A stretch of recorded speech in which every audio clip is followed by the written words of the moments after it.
Halo semuanya, kembali lagi bersama saya tadi konten Ice Breaking.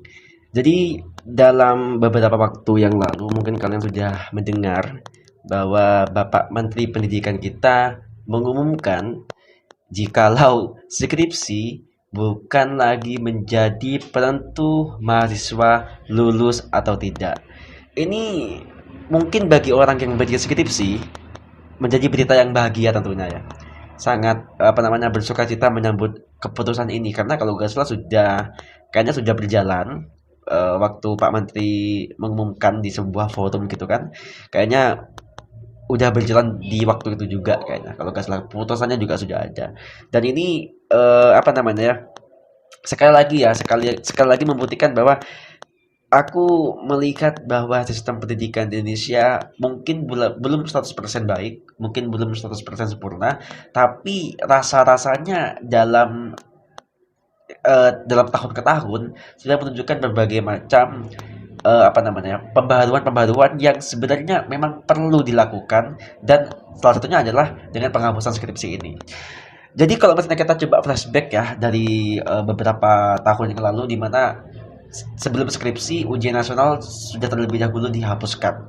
Di mana waktu itu UN ini menjadi standar nasional di mana semua murid atau siswa harus mengikutinya untuk bisa lulus dalam sekolah tersebut gitu kan. Dan sebenarnya sudah dari dulu memang sudah memicu polemik ya, karena kan kita sudah bertahun-tahun sekolah di sekolahan yang berbeda-beda tentunya. Kenapa waktu ketika ujian akhir pemerintah yang buat soalnya kan gitu. Udah gak di situ aja sebenarnya udah gak masuk akal gitu kan, karena eh, apa soal yang diberikan oleh pemerintah tentunya waktu itu ya sangat berbeda sekali dengan soal-soal, dengan latihan-latihan soal yang kita sebagai siswa itu kerjakan di sekolah gitu. Dan pada akhirnya UN dihapus, dan syaratnya adalah bagaimana sekolah yang nanti mengambil keputusan tentang kelulusan siswanya atau tidak. Jadi sekolah apa ya namanya ya, sekolah membentuk satu ujian tersendiri di mana ya pemerintah setidaknya mengembalikan lagi tentang kelulusan anak didiknya itu dari sekolah masing-masing, dan itu bagus. Itu bagus, dan aku ketika mendengar bahwa UN dihapus waktu itu adalah bentuk kemajuan dari pola pikir pola pikir apa ya, pemangku jabatan dalam konteks ini dalam menteri pendidikan kita yang berpikir luar biasa dalam hal ini gitu loh. Dan setelah UN, skripsi jadi contoh lainnya di mana mungkin Pak Nadiem nih pemikirannya ya mungkin karena masih muda juga hitungannya ya, masih generasi yang mungkin gak jauh dari kita gitu. Pemikirannya juga masih fleksibel, masih masih mungkin visioner juga ngelihat ke depan seperti apa. Tapi dengan keputusannya skripsi sudah bukan lagi penentu kamu lulus atau tidaknya sebagai mahasiswa, ini udah menunjukkan bahwa progres yang bagus dari sisi apa namanya mencoba untuk pemerataan masing-masing mahasiswa di setiap jurusan atau fakultas.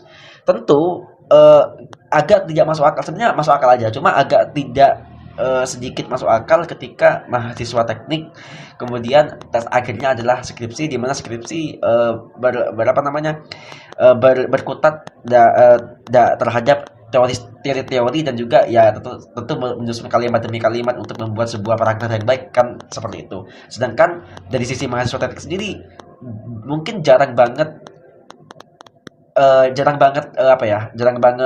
belajar teori, jarang banget mungkin nulis juga gitu, karena memang bukan concernnya mereka, justru sering banget melakukan praktek gitu loh. Jadi kan agak sedikit gimana mahasiswa teknik yang selama ini di lapangan, yang selama ini mengerjakan ngutak-ngutik lebih ke praktikum, harus mengerjakan ujian akhirnya adalah skripsi yang mana harus tulisan gitu kan. Memang dari situ aja sebenarnya udah agak aneh ya, udah agak tidak masuk akal, meskipun ya kalau memang mahasiswa tersebut mempunyai dua kemampuan sekaligus ya itu hal yang berbeda lah gitu. Dan ini menjadi jawaban, lagi-lagi menjadi jawaban bahwa pada akhirnya, meskipun skripsi ini bukan lagi menjadi alat penentu mahasiswa lulus atau tidak, pemerintah sekali lagi menyerahkan kepada pihak kampus masing-masing untuk menerapkan standar kelulusannya tersendiri. Jadi penggantinya di skripsi ini bukan berarti gak ada tugas jenis skripsi ya, tetap ada. Cuma katanya sih bisa diganti dari skripsi bisa diganti dengan apa? Dengan prototype katanya gitu. Kemudian dengan apa namanya? Kayak mungkin praktek-praktek gitu kali ya tentang apa? Proyek-proyek mungkin proyek kecil yang sesuai dengan jurusan tersebut gitu, misalnya kayak mahasiswa teknik yang mungkin tugas akhirnya adalah mengimplementasikan berbagai macam praktek, berbagai macam apa namanya ya, keahlian yang selama ini sudah di apa namanya dikuasai gitu, kemudian dipraktekkan dan menjadi alat penentu di mana mereka harus atau bisa lulus di dalam kampus tersebut. Dan itu bagus sekali. Jadi kayaknya sekarang pendidikan kita udah mulai concern terhadap bidang-bidang spesifik. Jadi alat penentu kelulusannya juga udah harusnya spesifik ke masing-masing bidangnya gitu.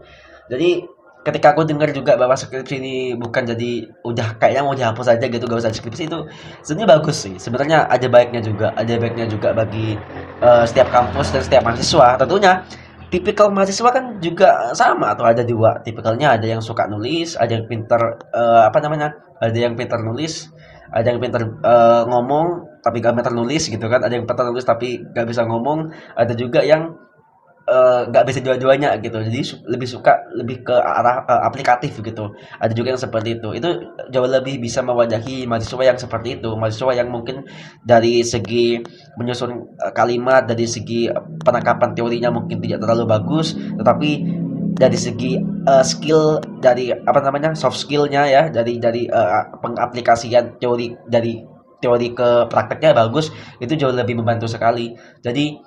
Jadi lebih inilah ya, berarti ya, jadi lebih variatif dan lebih memunculkan banyak sekali opsi-opsi bagi banyaknya tipikal mahasiswa yang ada di Indonesia gitu. Cukup bagus sih sebenarnya, cukup bagus. Ini kebijakan yang cukup menggebrak ternyata.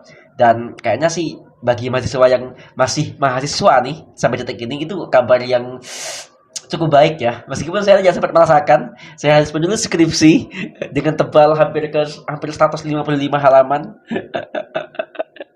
Tapi itulah suka duka ya. Jadi mungkin bagi mahasiswa yang sekarang masih jadi mahasiswa, manfaatkan kesempatan ini, manfaatkan peraturan ini sebaik-baiknya. Karena tentu saya yakin bahwa kebijakan ini diambil, kebijakan ini diputuskan dan sudah diberlakukan itu demi keberlangsungan apa ya, demi keberlangsungan rasa percaya diri kalian sebagai mahasiswa dalam jurusan tersebut, untuk bisa mengaplikasikan atau menteorikan semua yang kalian pelajari selama mungkin 3 atau 4 tahun sampai menjadi suatu karya ilmiah yang bagus gitu loh. Jadi mungkin ini apa ya, tapi tetap di luar dari peraturan yang aku bilang bagus ini, tetap kita juga harus jangan buta terhadap beberapa masalah-masalah pendidikan yang sebenarnya masih belum bisa cukup diatasi gitu ya.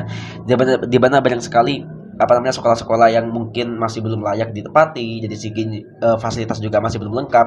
Sebenarnya kadang kita juga harus membuat proyek dari bawah dulu sebelum kita masuk ke proyek dari atas lagi gitu. Kalau ini kan sebenarnya kan banyak sekali program yang dilakukan pemerintah pendidikan ini, dari pendidikan ini kan lebih ke menjalankan yang sudah setengah jalan ke atas lagi gitu, tanpa pernah melihat ke bawah gitu ya mungkin ya. Jadi mungkin Pak Nadiem juga harus melihat juga di bawah seperti apa. Mungkin penyamarataan fasilitas terlebih dahulu di setiap sekolah jauh lebih penting mungkin untuk mendukung sarana belajar siswa gitu ya, daripada mengeluarkan kebijakan lainnya yang semakin membumbung tinggi levelnya dan membuat kesenjangan pendidikan itu semakin kentara gitu. Tapi apapun keputusannya, ini saya harus akui ini adalah salah satu keputusan yang bagus sekali ya. Tetap harus jangan terus tengok ke atas, tapi juga harus sadar bahwa di bawah masih ada tanah. Tidak apa, kita aja mungkin kali ya. Sampai jumpa di episode Ice Breaking selanjutnya. Kita akan berjumpa di sesuatu yang lagi viral berikutnya. Bye bye semuanya.